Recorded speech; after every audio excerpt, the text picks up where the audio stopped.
Армысың өнерлі шәкіртім, сіздермен бірге Гүлназ ұстаз. Кілттің бірнеше түрі бар. Соның ішінде біздің баян аспабында екі кілт қолданылады. Біріншісі скрипка кілті, екіншісі бас кілті. Бас кілтінің салынуы астынан санағанда төртінші сызықтан бастап саламыз. Жоғары көтеріп төмен түсіреміз және екі қос нүкте қоямыз. Бұл бізде бас кілті. Бас кілтінің екінші атауы фа кілті деп аталады.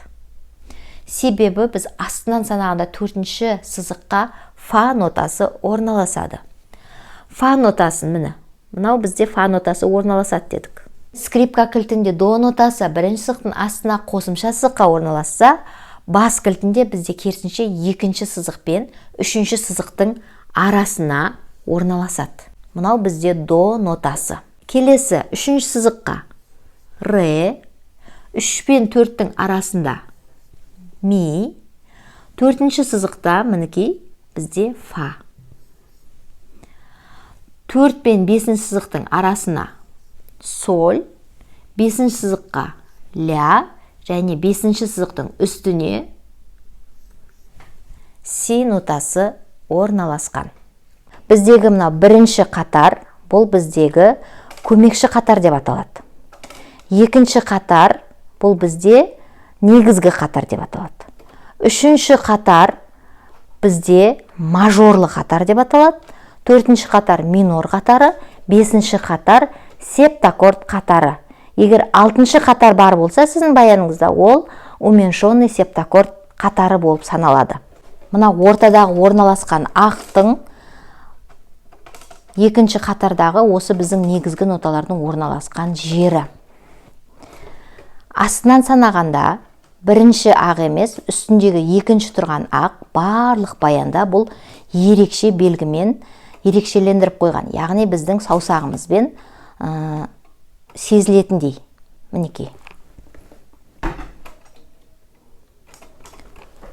Осы ортадағы бөліктегі екінші қатардағы ақ клавиатураның астынан санағанда екіншісі бізде до нотасы.